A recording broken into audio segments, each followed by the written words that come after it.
Joyce Crosby, and you're listening to the Mean Joe Grizzly podcast. Hey, it's Tom Matthews from Return of the Living Dead and Friday the 13th, Part 6, to name a few, and you're listening to the Mean Joe Grizzly podcast. Enjoy. Hey guys, Tyler Mann here, and you're listening to the Mean Joe Grizzly podcast. Hi, I'm John Russo, screenwriter of Night of the Living Dead. Welcome to the Mean Joe Grizzly podcast. Enjoy. Let me introduce myself. I'm Joe Grizzly, bitch.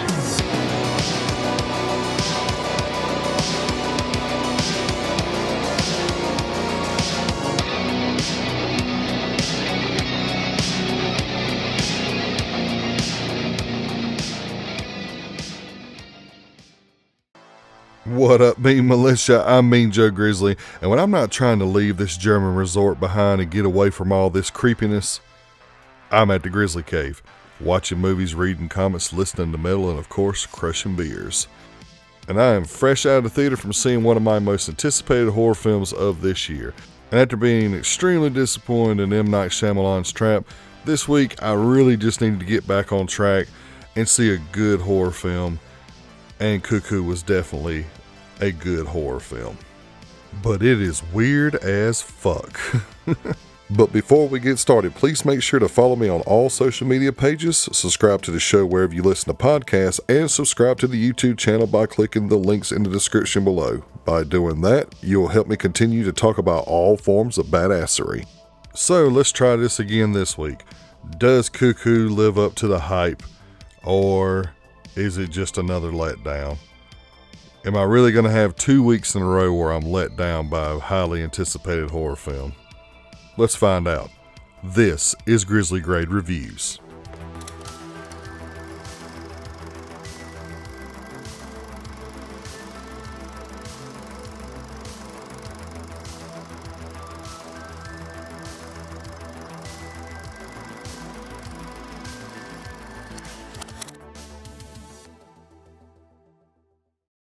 After the passing of her mother, 17-year-old Gretchen reluctantly leaves America to live with her father and stepmother at a resort in the German Alps. But the resort is plagued by strange noises and bloody visions, and she soon discovers a shocking secret that concerns her own family. I want to start out this episode by just congratulating Neon Productions. I mean, they are killing it. This year alone, they have produced and released Immaculate, Longlegs, and now Cuckoo. And that's a great triple threat right there. They might be the best production / distributor this year, just based on their quality alone. Keep it up, Neon. They're becoming one of those companies where I'm just going to watch everything that they put out, because they've just been killing it this year. So kudos to Neon. This movie is weird as fuck, but I liked it. I liked it a lot. And from the beginning, everything's off. Everyone's creepy. No one seems genuine, and it's very cultish. Now, I'm not telling you that because there is a cult in the movie, because I will go ahead and confirm that is not the case. But it is just really strange. Like, from the get-go, the whole atmosphere is just weird. Like, you don't, it makes you feel uncomfortable. Not in the same sense as how like Longlegs made me feel uncomfortable, just in the sense of, if I put myself in that situation where because this takes place in the Bavarian Alps in Germany. So I put myself in that situation where I'm up in the mountains in like a German version of Boone or Gatlinburg for people that live on the East Coast in America. And all the locals are these weird smiling people that are really interested in you and your little stepsister. They're very interested. It's at two creepy levels. And I also want to clarify that when I say this movie's weird, I'm not talking about weird in the sense of like a Midsommar weird, or even some of the other A24 movies like Beau is Afraid or Beau is Not Afraid, whatever the hell that movie was. That movie was weird. It's not like that. It's not so artsy that you can't enjoy it. But it does have this level of weirdness that really reminds me of some of those lesser known Italian horror films. Now, I'm not speaking on giallos, not those types of horror films, not the Italian slashers, but more of the weirder ones. Like a lot of the Lucio Fulci films are very strange, like The Beyond and the City of the Living Dead and stuff like that. It had that kind of vibe in it, but not to the level of like absurdity, if that makes any sense. Just everything was really odd and everything felt very off. And I don't know if there is any Italian horror influence in this. It didn't really seem that way to me, just other than the weirdness. Italian horror is like the first thing that popped in my head when I thought about weird horror movies, because if you watch any Italian horror, you know that shit is weird. And again, when I say weird, I mean everything is weird in this little resort town. Particularly the people, and one that's a real standout is Dan Stevens, and Dan Stevens is killing it this year too. I first seen Dan Stevens in this show on FX called Legion, based off the character of the X-Men in Marvel Comics. And then here lately, I've seen him in 2 movies this year alone. I've seen him in Abigail, which he was great in, and I've seen him in Godzilla X Kong: The New Empire, and he did a good job in that as well. So Dan Stevens, he's having a breakout year, and this performance is just adding to that recently impressive resume. He plays this German investor. At least that's what I'm getting out of it. That he's some kind of investor where he puts money into research and healthcare and resorts. He seems like a jack of all trades when it comes to what he is putting his money in and what he invests in. And he seems to be like a guy that likes to preserve nature and things on those lines. He's very odd.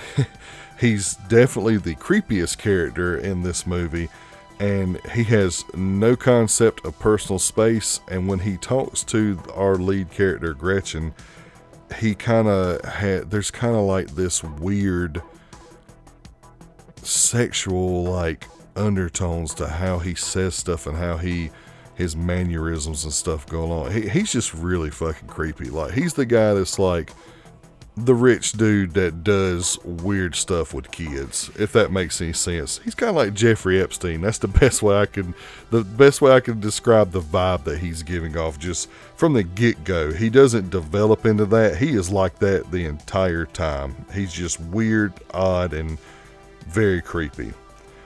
And he immediately is super interested in Gretchen, played by Hunter Schafer. Hunter Schafer is known, she's one of those actresses that come from Euphoria. You know, everybody on that cast seems to be having like breakout careers. And just like with Sydney Sweeney, she is great in this movie. She plays Gretchen. Gretchen's this like rebellious, like punk rock type girl who is a take no shit, I'm over this, so I'm gonna do what I got to do to get what I want. Just really antisocial type person, and you can just feel the angst oozing off of her, and rightly so, because her situation is pretty intense. Having lost a parent and then having to go off to a completely different country to live with your dad and essentially your stepmom and stepsister that you've never really interacted with. Just a very relatable situation that no one wants to be in. And Hunter Schafer does a really good job of delivering this performance. Like, you could feel the angst oozing off of her performance, and I really enjoyed seeing her on screen and her interacting with everybody, and even the scenes where she's not interacting with anyone. it's good to see some of these younger actresses and actors like coming out of these shows like Euphoria and stuff doing well. Not all of them do well as far as their talent goes.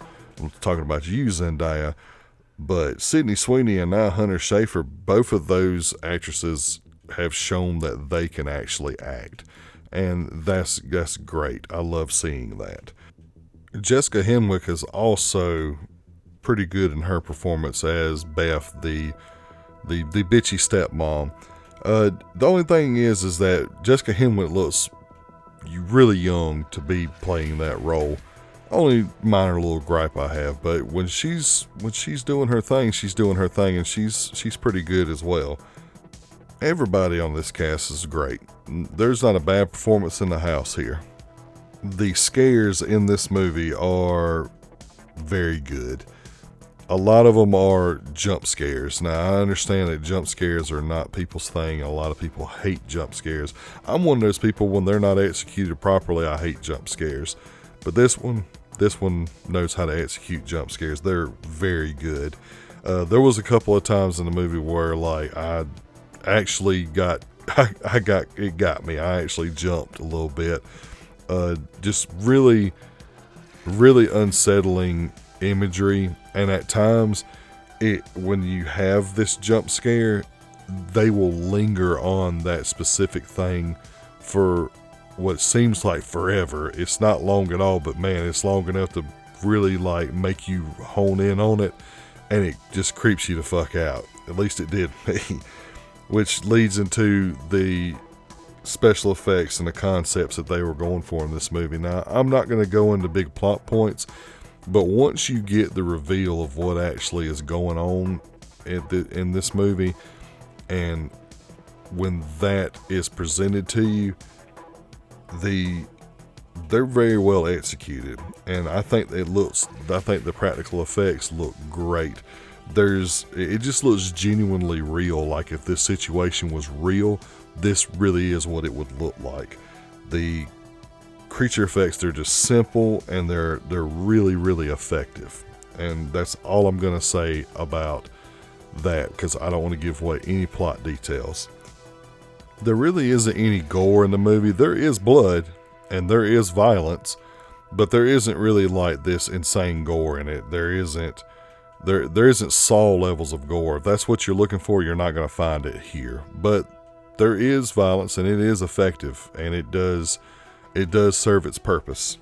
And when you see the practical effects for that, it looks great too. This kind of piggybacks off of the scare section, but the tension that this movie builds and it releases are great. And it's really thanks to the sound design. Like the sound design in this movie is like it's a master class.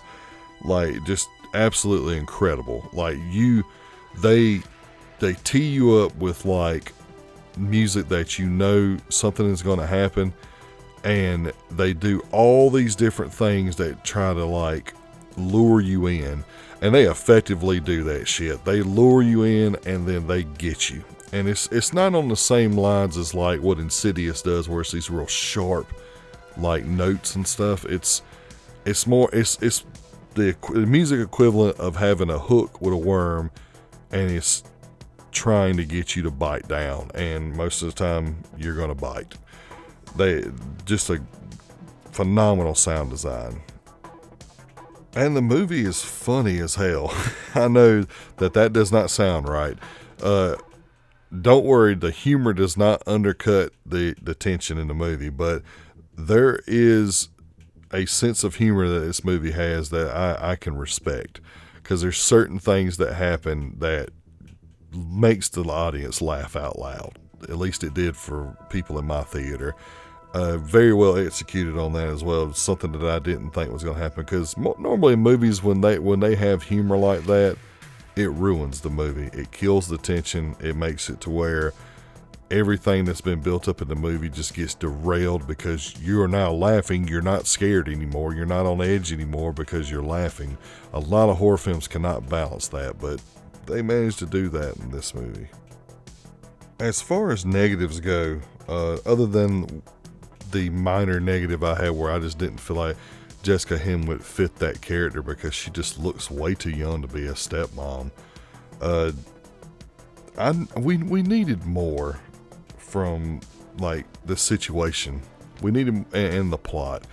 Not to say that it ruins the movie, but they do expect you to just not really care about the bigger picture. They kind of present you with a few breadcrumbs here and there as to what the hell's going on and the situation, and then they kind of like open that door up and they never close it, and they don't like expand on it. They just little by little give you this little bit of plot about the situation, and then it just stops. The movie ends and you have all these unanswered questions. Now, it doesn't do it to the point that you are just pissed because you don't understand. Like, I'll say this, there are plot lines in Longlegs, and I'm not going to ruin Longlegs, don't worry. There's plot lines in Longlegs that they feel random, but it kind of goes hand in hand with the situation, but it comes out at the end of the movie, and it does feel very random. This does the same thing, but I think that they do a better job of building up to it. So you're not like completely like, what the hell's going on? Like, I didn't see any of this coming. Not that it's being predictable, but it just gives you a little bit. I'd even go as far as to say enough, but for me, I wanted a little more of an explanation and a little more lore on this situation that we're in, and I really wish that I could talk more about the plot, but if I do, I'm going to spoil the movie for you, and I don't want to spoil this movie. This movie's good. It was a big surprise for me, even though I was anticipating it being good. It kind of surprised me. Like, I had no idea it was going to go in the direction that it did. So I just needed some ground rules, just like not too much, but just a little bit. That's all I needed. And this movie doesn't really give you that, and that might make or break it for a lot of people. It might make people say, well, what was the point in the movie? Nothing gets explained, so we don't even know what the hell's going on. So don't worry, it doesn't end with like no resolution. There's just certain things that we needed answers for that we never got. And that kind of also ties into the little art house weirdness that these art house directors like to do. And honestly, weirdness is good when it's done right. And Cuckoo does that. It's got a great cast, it's got a great score, and just good concepts, like to the point that I'm dubbing it this year's Barbarian. For those of you that haven't seen it, Barbarian was a horror film that came out in 2022, and it completely took everyone by surprise. It became this like hit of the year. Like, it was in most people's top 5 of that year, and in my case it was my top 2. I believe I actually had it as my number 1. It was either that one or The Black Phone that year, but nevertheless it was really unique because you did not see any of it coming. You didn't know that it would ever go in this direction, and that's exactly how Cuckoo is. It's just like that. And I really appreciate movies that do that kind of present you with this little bit of information, and then when you go in, you start building it in your head as you're watching the movie, of trying to like piece together what direction they're going to go. And by the time you get it figured out, they do something completely different, and then here you are enjoying this experience because it's so damn unique and so well executed. And it's definitely, as of right now, it's definitely one of the best horror films of this year. It is right up there with Longlegs, with Maxine, with Infested, Stop Motion. It's up there with all the good ones of this year so far. So with all that being said, Cuckoo gets a 4.25 out of 5 and is definitely Grizzly grade guaranteed. Don't watch the trailer. Don't read anything about it. Just go to the movies and watch this, guys. Go in as blind as you can, and I guarantee you will enjoy it. If not, you just have shitty taste.